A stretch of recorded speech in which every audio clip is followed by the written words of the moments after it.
सकते हैं कि दोस्ती सिर्फ इंसानों के दरमियान नहीं होती, बल्कि वो किसी के भी साथ हो सकती है, चाहे वो जानवर हो या कोई और मखलूक। लेकिन क्या कोई इंसान और एक जहरीला सानिप भी दोस्त बन सकते हैं?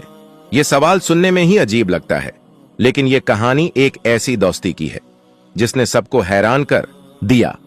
ये कहानी एक मासूम लड़की और एक जहरीले सांप की है जिनकी दोस्ती ने दुनिया को हैरान कर दिया। ये कहानी एक छोटे से गांव की है जो पहाड़ों और जंगलों से घरा हुआ था। वहां एक खूबसूरत और नरम दिल लड़की रहती थी जिसका नाम आलिया था। वो बचपन से ही कुदरत से मोहब्बत करती थी। परिंदे, जानवर, दरख्त, फूल सब उसके दिल के करीब थे। वो अक्सर गांव के करीब मौजूद जंगल में चली जाती, परिंदों के लिए दाना डालती, जख्मी जानवरों की मदद करती और नदी के किनारे बैठकर घंटों पानी की लहरों को देखती रहती। गांव के लोग आलिया से मोहब्बत करते थे, मगर वो इसके जंगल जाने को पसंद नहीं करते थे।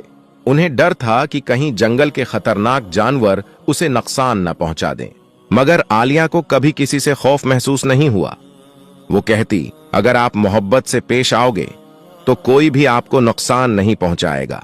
एक दिन का जिक्र है, आलिया हस्बे मामूल जंगल में गई हुई थी। वो नदी के किनारे बैठी हुई थी कि अचानक उसे एक अजीब सी आवाज सुनाई दी। वो आवाज किसी झाड़ी से आ रही थी। आलिया ने तजस्सुस से झांक कर देखा तो उसकी आंखें हैरत से खुली की खुली रह गईं। एक लंबा सियाह रंग का सांप एक झाड़ी में बुरी तरह फंसा हुआ था। उसका जिस्म जख्मों से भरा हुआ था और वो मुश्किल से सांस ले रहा था। सांप की आंखों में एक अजीब सी बेबसी थी, जैसे वो किसी की मदद का इंतजार कर रहा हो। आमतौर पर लोग सांप को देखकर खौफजदा हो जाते हैं, मगर आलिया के दिल में खौफ की बजाय रहम आया। वो जानती थी कि अगर सांप को जल्दी न निकाला गया तो वो मर सकता है। अगर मैं उसकी मदद न करूं तो ये मर जाएगा, उसने सोचा। वो धीरे धीरे आगे बढ़ी। सांप ने सर उठाया, जैसे खबरदार कर रहा हो कि ज्यादा करीब मत आना। मगर आलिया ने नरमी से कहा, मैं तुम्हें नुकसान नहीं पहुंचाऊंगी, मैं तुम्हारी मदद करना चाहती हूं। उसने एक लंबी लकड़ी उठाई और एहतियात से झाड़ियों को हटाना शुरू किया। जैसे ही झाड़ियां हटीं, सांप थोड़ा सा हरकत करने के काबिल हो गया, मगर वो अब भी मुकम्मल आजाद नहीं हो सका था। आलिया ने अपनी चादर के एक कोने से झाड़ी की नोक पकड़ी और जोर से खींचा। आखिरकार सांप आजाद हो गया। सांप चंद लम्हे वहीं पड़ा रहा, फिर आहिस्ता आहिस्ता हरकत करने लगा। आलिया ने नदी से पानी लिया और जमीन पर डाल दिया। हैरत अंगेज तौर पर सांप ने आहिस्ता आहिस्ता अपना सिर झुकाया और पानी पीना शुरू कर दिया। लगता है तुम्हें भी प्यास लगी थी, आलिया मुस्कुरा कर बोली। सांप ने अपनी गर्दन थोड़ी सी झुकाई, जैसे शुक्रिया अदा कर रहा हो। फिर वो खामोशी से जंगल की झाड़ियों में गायब हो गया। आलिया मुस्कुरा दी और अपने घर लौट आई, मगर कहानी यहां खत्म नहीं हुई थी।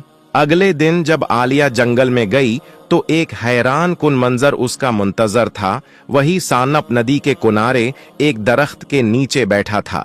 आलिया ने हैरत से उसे देखा और सांप ने आहिस्ता से अपनी गर्दन उठाई, जैसे वो उसकी मौजूदगी को तस्लीम कर रहा हो। क्या तुम मेरा इंतजार कर रहे थे? आलिया ने हैरानी से कहा। सांप ने जमीन पर अपनी दम मारकर जैसे हां कह दिया।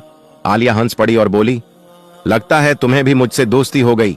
यूं एक गैर मामूली दोस्ती की शुरुआत हुई। आलिया रोज जंगल जाती और सांप हमेशा उसी जगह उसका इंतजार करता। वो उसके करीब आकर बैठ जाता और आलिया उससे बातें करती। हैरत अंगेज तौर पर वो सांप न तो आलिया को नुकसान पहुंचाता, न ही उसे डराने की कोशिश करता। मगर ये दोस्ती ज्यादा दिनों तक छप न सकी। एक दिन गांव के कुछ लोगों ने आलिया को सांप के साथ बैठे देखा। वो घबरा गए और फौरन गांव के बुजुर्गों को इत्तला दी, ये लड़की किसी आसिफ के साथ दोस्ती कर रही है। गांव के लोग खौफजदा हो गए। आलिया के वालिद ने जब ये सुना तो वो शदीद गुस्से में आ गए। वो आलिया को सख्ती से जंगल जाने से रोकने लगे, मगर आलिया का दिल बेचैन था। कुछ दिन बाद गांव में एक गिरोह आया जो सांपों को पकड़कर उनकी खाल और जहर बीचने का काम करता था। इन लोगों ने ऐलान किया कि वो जंगल में मौजूद तमाम सांपों को मार डालेंगे। आलिया ने यह सुना तो उसका दिल कांप गया। उसे फौरन अपने दोस्त का ख्याल आया। वो भागती हुई जंगल पहुंची, मगर बहुत देर हो चुकी थी। वो देख सकती थी कि कुछ शिकारी सांप के पीछे थे और वो उनसे बचने की कोशिश कर रहा था। आलिया ने बगैर सोचे समझे आगे बढ़कर सांप के आगे हाथ फैला दिया और जोर से चलाई। रख जाओ, उसे मत मारो, ये मेरा दोस्त है। शिकारी हंसने लगे। ये पागल हो गई है, एक जहरीले सांप से दोस्ती। मगर जैसे ही एक शिकारी ने सांप पर वार करने की कोशिश की, सांप ने तेजी से हरकत की और उसका हमला नाकाम बना दिया। वो इतना खौफजदा हो गया कि पीछे हट गया और दूसरे शिकारी भी डरकर भाग गए। ये मंजर देखकर गांव वाले भी हैरान रह गए। आलिया की बहादुरी और सानिब की वफादारी ने सबको सोचने पर मजबूर कर दिया कि मोहब्बत और खुलूस हर खौफ पर गालिब आ सकता है। उस दिन के बाद गांव वालों ने सांपों को नुकसान पहुंचाना बंद कर दिया। आलिया और उसका सानिब हमेशा के लिए दोस्त बन गए और उनकी कहानी गांव के बच्चों को सुनाई जाने लगी, ताकि उन्हें सिखाया जा सके कि हकीकी मोहब्बत हर खौफ को शिकस्त दे सकती है।